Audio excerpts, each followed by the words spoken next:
You guys, I'm still shaking as I tell you this story. What I discovered about my husband will make your blood run cold. If you think someone might be cheating on you, you need to watch this until the end, because what I found changed everything. My marriage to David seemed perfect.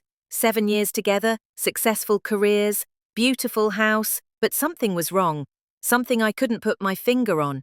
It started with whispered phone calls that stopped the moment I walked into the room.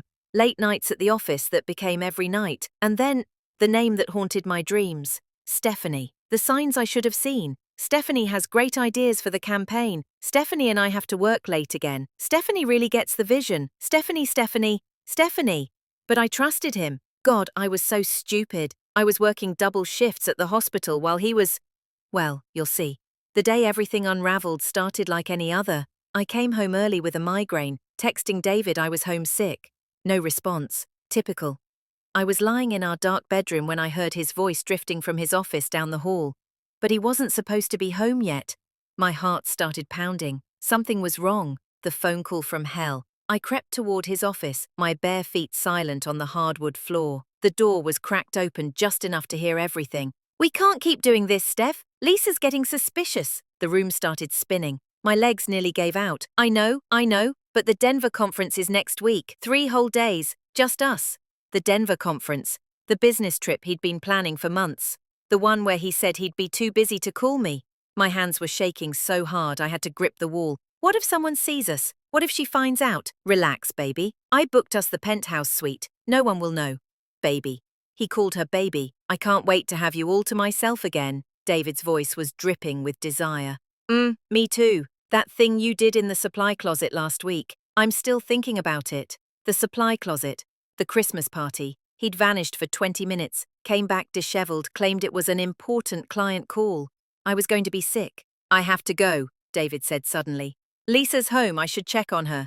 Poor little wifey. Stephanie's voice was mocking, cruel. Don't worry. After Denver, you won't have to pretend anymore. We can finally be together. The line went dead. I ran to the bathroom and threw up until there was nothing left. Becoming a detective. When David came to check on me, I pretended to be asleep. His gentle kiss on my forehead felt like a knife twisting in my chest. The moment he left the next morning, I became someone I didn't recognize, a spy in my own home. His laptop sat open on the kitchen counter. Password, our anniversary. How ironic. What I found made me want to burn the house down. Months of emails. Starting innocent, becoming flirtatious, then absolutely filthy. Can't stop thinking about last night. You drive me crazy. Lisa's working another double. Come over, I need you.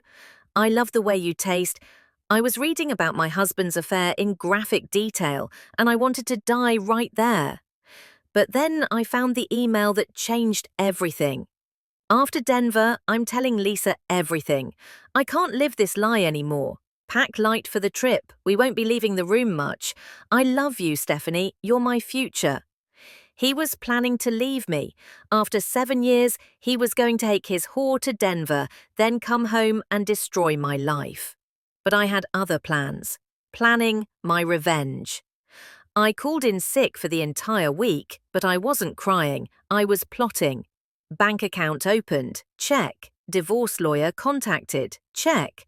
Locks changed while he was at work. Check. And the masterpiece. I booked myself a seat on the same flight to Denver.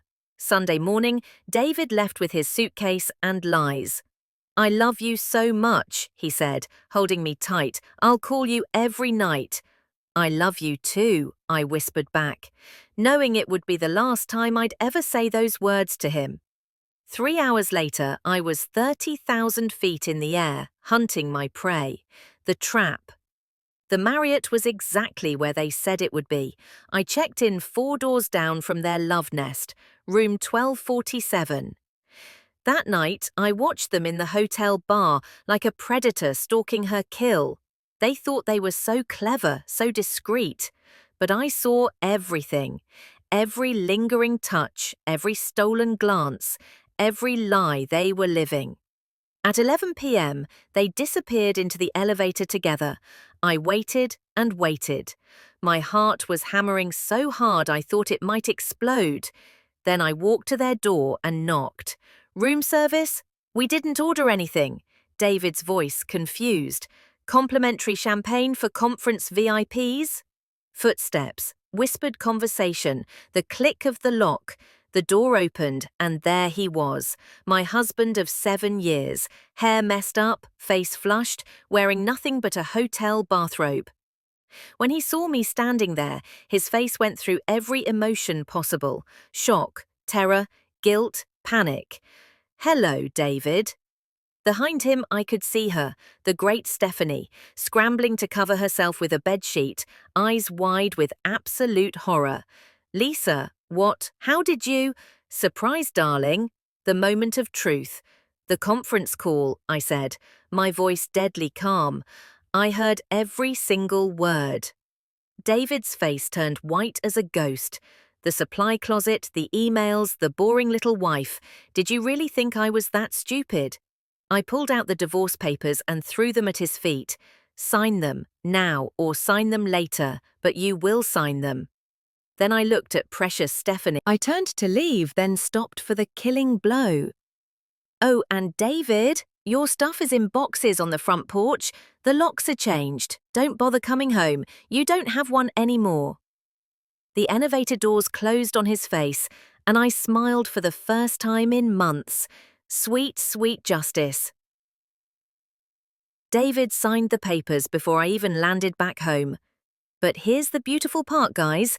Within 6 months, I heard through friends that Stephanie caught him cheating. Dating apps, secret texts, the whole thing. Some cheaters never change, and some wives get the revenge they deserve. As for me, I've never been happier. Turns out being called a boring little wife was exactly the wake-up call I needed. Ladies, trust your gut. If something feels wrong, it probably is. And when you catch them, don't get mad, get even. Hit that like button if this story gave you chills, and subscribe because trust me, I've got more stories that will blow your mind. The betrayal, the lies, the revenge, it's all coming. See you in the next one, and remember, karma is a beautiful thing.